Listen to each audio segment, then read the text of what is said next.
actually try to establish communication with these ghosts or spirits, and they'd strongly advise you against laughing off the idea of bhoot pret.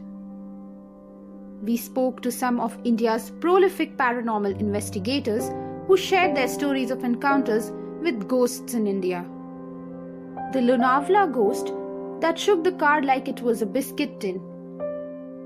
Akshay Sthalekar from Indian Paranormal Team claims to be investigating paranormal incidents for the past 7 years. Sthalekar's team organizes ghost walks in Pune and Lonavala fairly regularly. In case you don't know what it is, a ghost walk is just like a heritage walk, only spooky.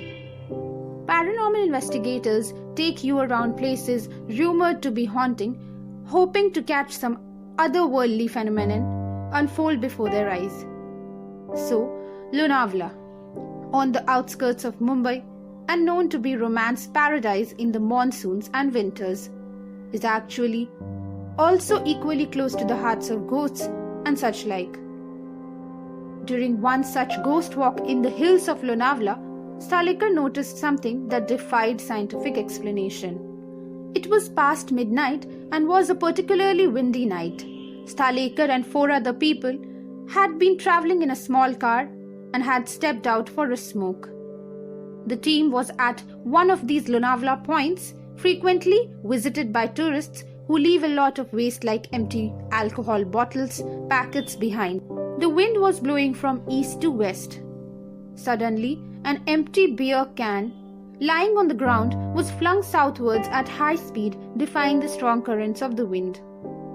We returned to our car only to find that the windscreen had gone all misty, that too from inside.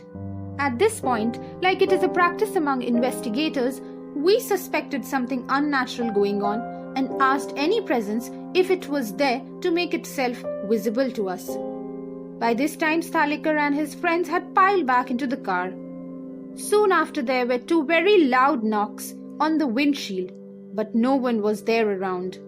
And then, suddenly, the car shook, like it was a tin of biscuits or something. We sat still and turned on our devices that indicate the presence of spirits, and they started blinking frantically, he recounts. They also claim to use an app developed by an American which records voices of paranormal beings.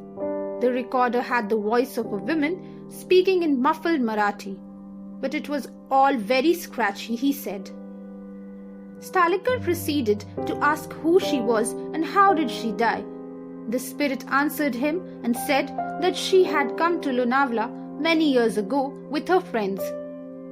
I lost her for a while and then I heard her saying she fell off the cliff nearby. Sthalekar said that he wanted to ask a few more questions or whether she wanted mukti or release from this realm. But they lost her. The shouting and shaking lasted for a couple of minutes, after which things went back to normal. The poltergeist which tormented a child in Kolkata. Avijit Sarkar from Indian Spectre, Paranormal Society West Bengal, says that he has been involved in the business of paranormal investigation for over a decade now. He counts his ability to battle black magic among his talents.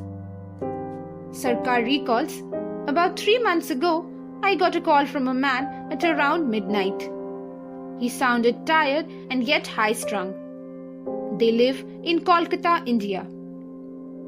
This man, according to Sarkar, was faced with a strange problem. They had been unable to feed his nephew for 1 week. Whenever someone took food near the 7-year-old child, the utensils would be flung against the wall by no one they could see. The man was terrified, according to Sarkar, as no one would believe them and even make fun of them. Sarkar asked for video evidence. In the video that they sent, a chair and a pair of slippers moved from one point to the other without anyone touching them. I recognized it as a poltergeist activity. They said that they had taken the child to the doctor. The boy spoke in the third person and said that medicines won't help cure him. The child was initially calm when he came in, and I proceeded to ask him a few questions, like whether or not he asked lemons. Soon after, the child started convulsing, screaming, shouting, and went out of control. It was impossible for even 4 adults to pin him down and make him sit, Sarkar says. Sarkar's office help made some tea and added a generous helping of salt to it. With great difficulty, according to Sarkar, they made the child drink the tea. That calmed the child down. Sarkar soon started the interrogation, and the entity which was residing inside the body of the child started speaking. It told us that if it left the child's body, he would be charred. Also, someone the family knew had invoked it with black magic to enter the child's body. During this conversation, the spirit sounded restless but didn't embark on more violence. This led the parents to believe that the salt tea was the cure or something. They left with the child and said they will feed him salt and tea when in trouble, though I repeatedly told them it's not a cure. Don't know what happened to the child after that, he says. The possessed women in Bangalore, half of whose body was 6 inches longer than the other. Dr. Rahul Kumar, director and lead investigator in Team Pentacle, studied medicine and completed his degree before he turned to paranormal investigation. He recollects that while doing his MBBS, he laughed off the idea of ghosts and spirits like most others. Science had the last word in my life, he says.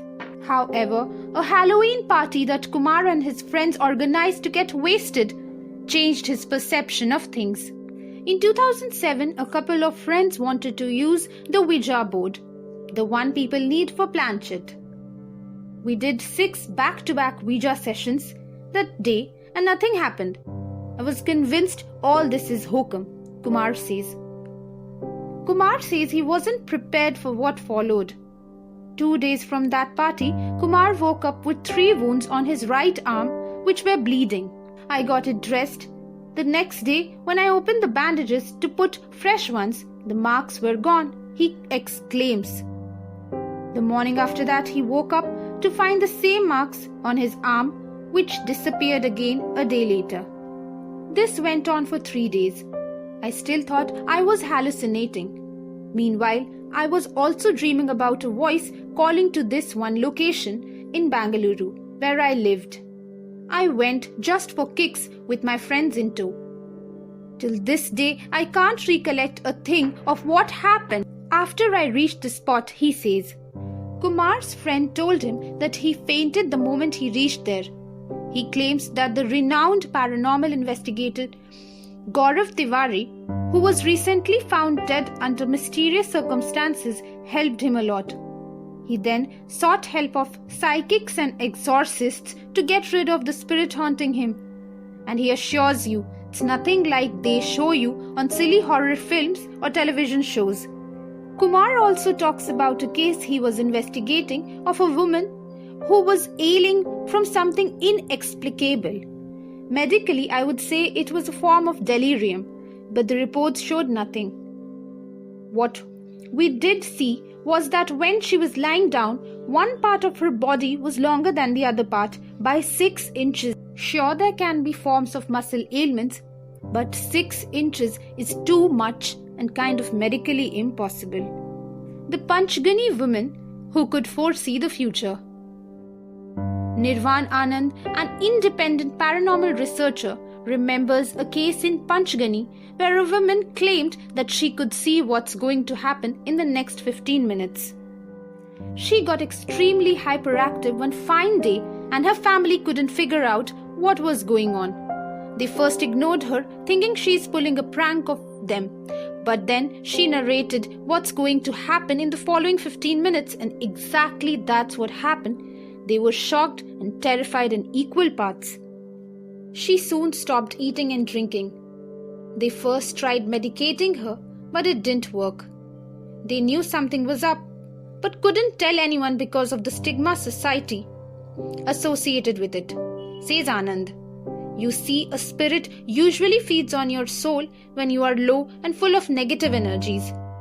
They can be exorcised with a blast of positive ones, he adds. So he gave the women a holy tabiz, according to paranormal investigators, Objects associated with divinity carry positive energy, which forced the spirit to leave her body.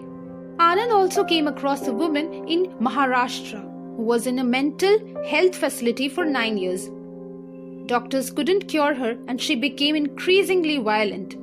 She was being given medicines prescribed by psychiatrists for years, but it wasn't a mental ailment, he says. When Anand met her, she was shrieking and angry. She was possessed, the spirit of a woman who was raped and murdered and taken over her body and mind. Anand recounts. It wasn't apparently easy to get her to talk at first. But when she did, I told her she is torturing this girl like she was tortured herself. She remembers the pain. Why does she want an innocent girl to go through such a pain for no reason? She wanted to use this other girl's body as the vessel through which she could avenge her own death. Only her perpetrators were already dead. It wasn't easy, but then the spirit left her body, Anand says. The girl lives in US now, and Anand says spirits aren't necessarily evil. They have had tormented lives as humans and can't often let go.